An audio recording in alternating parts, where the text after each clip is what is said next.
Alright, what's going on everybody? It's Sam from Rather Than Vet. In this video I'll be doing my predictions for UFC 269 Oliveira versus Poirier. If you're new to my channel, I'm a handicapper. I have experience of betting MMA and the UFC for over 10 years.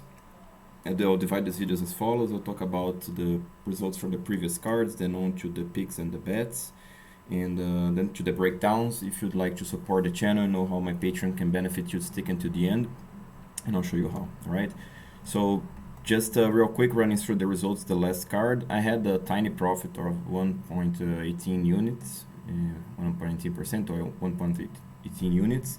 That would give 23% profit for the event. In terms of the picks, didn't do that well. In terms of the bets, not that well either, but at least you know, my biggest bet was Shane Vlismas, right? She cashed, right?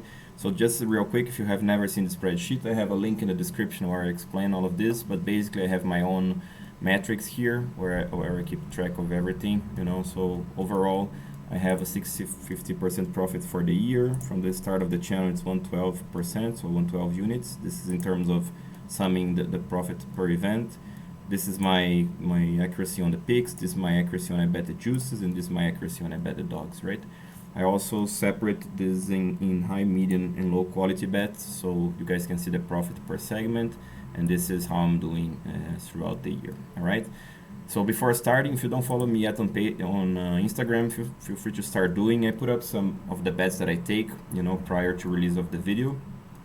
I have one of the bets here in Match Neal, which I'm not going to be covering in this particular video because the early prelims. This fight is the early prelims, so the early prelims and the lock of the night and top 2 parlay discussion I'm gonna be leaving for Patreon only.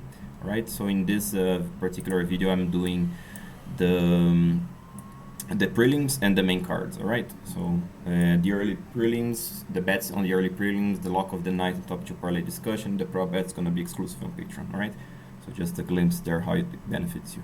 Alright, so let's start off between Bruno Blindado and Jordan Wright. I'm picking Blindado but not betting. Augusto SAkai versus Tai Tuivasa. I'm picking Sakai but not betting. O'Malley versus Raulian Paiva. I'm picking O'Malley but betting Paiva. Wait for the breakdowns if this doesn't make sense to you. Emmett versus Dan Ige. I'm picking Emmett but betting Ige. Dominick Cruz versus Pedro Munhoz. I'm picking betting Cruz. Santiago Ponzinibbio versus Geoff Neal. Picking betting Santiago. COdy Garbrand versus Kai France, picking and betting Garbrand. Amanda Nunes versus Julianna Pena, picking and betting Nunes. Dustin POirier versus Oliveira. In the main event, I'm picking Poirier but not betting this one, right? So let's get on to the breakdowns, and at the end I'll show you guys my Patreon. So let's start off with Dominick Cruz versus Pedro Munhoz. Guys, I'll try to make this one quite compact, not to extend this video too much, just a big card to cover, alright? So you can always ask me questions, drop your comments in the comment section. Let me know if you agree and how you're betting this card, right? So this is an interesting one to break down, guys. We're gonna see Pedro Munhoz trying to march Dominick Cruz down, as Pedro Munhoz does to every one of his opponents. Munhoz gets hit a lot. He trusts his chin, he believes in it, it's very strong.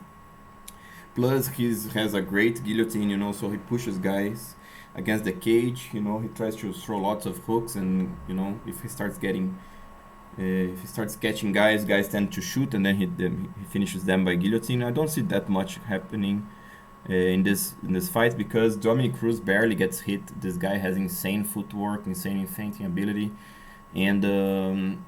and he's not going to stand and trade with Pedro Munhoz, no way. He's going to try to outpoint Munhoz, and he could try to out-wrestle Munhoz, which could be interesting because Munhoz is going to go for the guillotine. But Dom is a very smart, very cerebral fighter. He's going to do what he does. He's going to outpoint Munhoz. You're going to call him boring. You're going to call it that he doesn't have power and not. He doesn't care. He's going to try to win the decision here. So my pick here is Cruz by decision. I said that I'm gonna be betting Cruz. I'm parlaying him a little bit, and I'm definitely gonna be betting him by decision. This also probably goes the distance because Dom is super tough to finish as well, you know. So the best bet here is probably fight go the distance. The problem there is that I expect that this line is gonna be very expensive. I have this goes the distance like 65%, you know, as I showed in the spreadsheet. So it's very likely to go the distance. I think even more than that. I think I have 70% or something. So this is very likely going the distance. So I don't know, if there is a minus 200, I would take the fight go the distance prop, you know, to that range, right? Santiago Ponzinibbio versus Geoff Neal, another good one. Quite similar, you know, actually not that similar. Santiago, he's at his best when he's marching opponents down, scoring on them, landing heavier. I can talk the same about Geoff Neal, who likes to march opponents down, land heavy, you know, but Geoff Neal is the better wrestler of the two. He has a good double leg, and he likes to, you know, use his his physical power to wear on opponents on the cage, using in the clinch. Santiago Ponzinibbio has the better footwork of the two. He's also a little bit longer. I think Neal is a little bit taller, like 1 inch, but fairly identical in terms of reach and height here. I see Santiago Ponzinibbio footwork angles being a little bit, giving him a small edge, you know. I'm back and forth on this one. I decided to take a bet on Ponzinibbio just because I think Geoff Neal, he's tough, he hits hard and whatnot, but I think that he's a little bit more predictable when he starts coming squared, you know. Of course, he has the wrestling and the use here. So, and if he lands, he has way more chance to finish Ponzinibbio than the other way around. But still, I'm going to be going with Ponzinibbio, and took a small bet on him. Let's see how this goes. I should probably pass on this one, but I ended up doing that. Let's see, again, if I get lucky there. Josh Emmett versus Dan Ige, another interesting one. Actually, the line to me, it opened up with Ige plus 180. I took that bet. You know, now I think it's like plus 160 or something. Still, there is value on Ige, in my opinion. Josh Emmett, a guy that he's a power puncher, likes to get inside, throw a flurry of punches, you know, heavy, you know, hooks. He's also good in timing opponents when they try to, you know, land on him. He has good timing on the overhand and the left hook. He's also a good wrestler. He's a powerhouse. This guy is very physical for the division. Dan Ige is not that physical, not that powerful, but he makes up in toughness. Ige is also technical. He's a good technical wrestler, has a decent wrestling defense, you know, and Ige also hits fairly hard, you know. Ige also doesn't back down from a brawl. He's not those type of guys that are going to be content in winning, you know, a boring decision. He tends to go the distance, but because he fight tough guys and guys survive, but he's there to swing. This is an interesting one. I think Emmett is the favorite here, but I see this one a little bit wide open because either of these guys landing clean, they have a potential to sway the fight, you know. It's tough to tell who's going to land clean earlier because they both going to swing. Like I told you guys, Emmett has more power, but Ige has enough power to hurt Emmett and even to finish Emmett. So pick your poison there. I think the one landing clean early going to be the one winning this fight, basically, you know. They are both tough. They both gonna keep trying, so there's that too, you know, because they are veterans, you know, especially Emmett. Actually, you know, they're both pretty much the same in this regard. They're both tough. So this could go either way, guys. I have Josh as a small favorite, so to me it makes sense to bet Ige, because in my calculations, Ige would be like, you know, 45%, you know, so Josh Emmett 55% of the time, Ige 45. So if you're gonna make the calculations, it makes sense to bet Ige. That's what I'm doing, even though I think Emmett has a little bit more chance because he hits harder and he has a little bit more chances on the wrestling too. Okay, Sean O'Malley versus Raulian Paiva. So this is actually an interesting one. Guys, O'Malley, he has all the hype, you know, it's just a fight. This guy is legit, you know, the striking is excellent. Those sharp, straight punches and kicks are, you know, very good. He also obviously has the height and the reach. Raulian Paiva, this guy is tough. Actually, Paiva is younger than O'Malley. That surprised me. I was thinking that O'Malley was way younger, but Paiva is younger. So that's interesting. Plus, Paiva has a solid chin, you know. Of course, he can get dropped because he gets hit like all the time. This concerns me a little bit on this matchup, you know, because I think O'Malley is the guy that potentially finishes Paiva, you know, even though Paiva has a strong chin and he's tough and he's experienced. But I think Paiva can survive. That's basically what I think can happen. I see O'Malley landing way more often, so I think O'Malley gonna do way more damage, you know, but I think I'm 50-50 between O'Malley finishing and going the distance if O'Malley gonna win. So let me just fix this one real quick. Alright, I'm back. So I'm 50-50 between O'Malley being able to finish Paiva and going the distance. I think Paiva gonna survive. I think he's gonna fight a little bit smarter. I hope so, at least. And to me, Paiva is a live dog, guys, especially if he doesn't get finished early, because this guy gonna keep coming forward. You know, he's not this type of guy that's gonna get hit and gonna get frozen. You saw him getting hit against Kyle Phillips, and he kept coming. You know, could be something similar here. You know, especially because O'Malley doesn't have a strong ground game.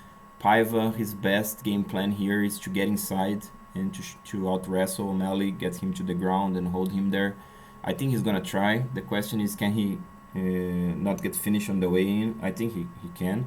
So I still think that Sean O'Malley should be the favorite here, because again, Paiva gets hit like all the time. It's just ridiculous. He doesn't move that head, but he adjusts that a little bit. He is a live dog, you know. He's saying, Paiva is saying that he's gonna finish O'Malley. That actually concerns me. I would hope that he would say that he would dig him deep, bring him into deep waters type of mentality. You know, he's saying that he's gonna finish O'Malley. So that concerns me. I think if he tries to, you know, go crazy, he's gonna get finished. But at plus 250 makes sense to me to bet Paiva, so that's why I'm picking O'Malley and betting Paiva here, right?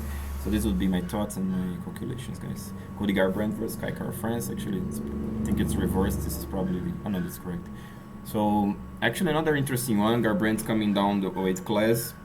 His debut as a flyweight. I think he's looking good, you know. I saw some pictures. People are saying that he's looking like drained and stuff. I don't think so. I think he's pretty fine. Of course, he's not looking like you know, puffed and you know, muscular and whatnot.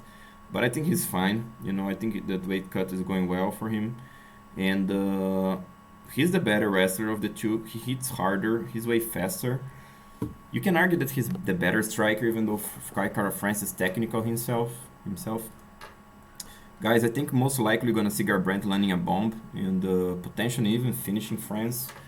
You know, so again, another one that I'm slightly 50-50 between Garbrand by knockout and Garbrand by decision. I end up taking COdy by decision because I think he's gonna try to pace himself a bit because he's a flyweight debut. He doesn't want to guess. So I think he's gonna pace himself, but I think he's gonna land harder on Kara-France. Kara-France keeps coming. This guy's tough, you know. He's very experienced, but COdy Garbrand doesn't have many fights as France, but he's a former champion. He has high level experience. He's in a good camp. So is France. So guys, to me, I think we're gonna see COdy Garbrand winning here because he's the bigger guy. You know, I have this one also a little bit wide in terms of the bet, but I think Garbrand is 60% favorite, something like this. You know, people are betting France here. I understand, but to me, it's definitely COdy or pass here, right? So I'm gonna be betting COdy and parlaying him a little bit, right? Amanda Nunes versus Julianna Pena. You know, this is an easy one to break down. Pena, she's super tough, you know, she's a good grappler. Not a good grappler, but decent grappler. And didn't put the comments here. Hang on a second, guys. So I'm back. So Julianna Pena, she's super tough. She's a decent grappler. But guys, she wins fights when she can bully her opponent, or in the case of Sarah McMahon, I even called that exactly what happened, you know. I was sure that McMahon would out-wrestle her for couple of rounds, and then McMahon would, you know, second guess herself, should get finished. That's exactly what happened. So Pena is this type of girl. She's gonna be on the trying to win all the time. She's super tough and whatnot, but she doesn't have the technique, guys. You know, Nunes is way more technical, especially on the feet, but on the ground as well, on the wrestling. So she's a strong favorite. You know, Nunes also is a very big middleweight. You know, Pena is not a small. Middleweight is a bantamweight. So Nunes is a very big bantamweight, and Pena, she's not a small bantamweight, but still the strength and the size goes to Nunes as well. You know, probably gonna see Julianna Pena trying to get inside, and she's probably gonna get finished on the way. Now I'm a little bit curious here, and I was taking a look at the odds. I think you know, this, I don't see Nunes, you know, finishing Pena early on because Pena is tough. I think Pena could try to... She could respect Nunes, you know. She would be smart to respect. She would have to dig deep to win against Amanda Nunes. It's not much her style. She's more like a plotter and super aggressive. But we could see her adapting a little bit, you know. I'm quite curious to see if Julianna Pena gonna try to somehow pace herself, not go, you know, like a berserker from the beginning. If it does, Nunes still can finish her, but it's not gonna be that easy. So the over props here, over 1.5, it's minus 110. I like it. Over 2.5, it's more or less what I would like. It's plus 140. So again, makes sense. Amanda Nunes by decision, it's plus 500.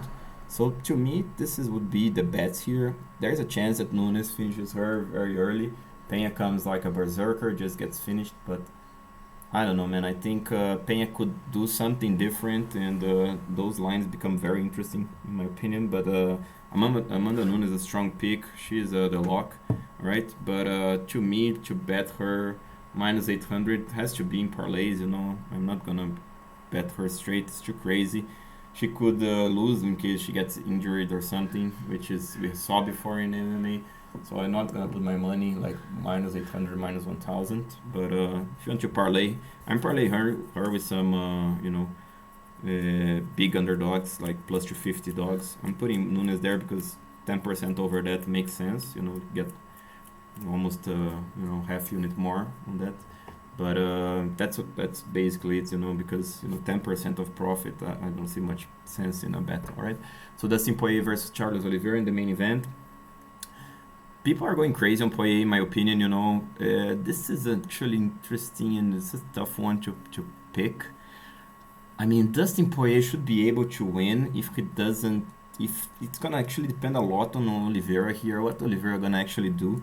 If Oliveira becomes crazy, like super aggressive, the chin up, not moving the head, and trying to out wrestle, trying to finish Poirier quickly, Poirier probably gonna survive and take it over. But if Oliveira actually fights smart, which is not impossible here, I don't think Oliveira tends to fight aggressively, but it's not impossible that he tries to adapt a little bit that style. If he paces himself a bit, try to make it more like a technical Muay Thai fight, he's gonna get caught, but I think he has a chance to land a little bit more often.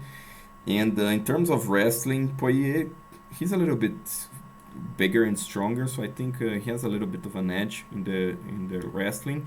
In terms of grappling, you have to favor Oliveira because he's super dangerous with the submission. Oliveira's problem is the strength, the physical, it's the size. He's fairly small, lightweight, even though he hits hard and he's super dangerous with the submission. He's not the big guy. So Poirier, tough, bigger, so that's why I think he's a favorite. And Oliveira tends to come too aggressive, and if he doesn't finish his opponent, he gets finished. So I think probably this is the most likely scenario, but again, if Oliveira comes fighting smart, comes with a technical approach here, he has a very good chance to win this fight. If he comes technical, I would say this is 50-50. And to me, it makes sense to bet this going the distance, as crazy as may sound to some people, because again, Oliveira, if he is smart enough, if he has a good game plan, he would try to pace. So this could go the distance, and yeah, rather than that, if he comes crazy, I think he doesn't finish Poirier, and Poirier finishes him, even though Oliveira has a chance to win by submission, especially because he's super dangerous. Even an experienced guy like Poirier can get finished by Oliveira. Right, so guys, this will do for this video. I hope you guys enjoyed. If you please like, subscribe, share with your friends. I have 2 Patreon tiers for you guys. For $10, it's yearly releases, the lock of the night and top 2 parlay discussion, the prop bets. So you get this for 10.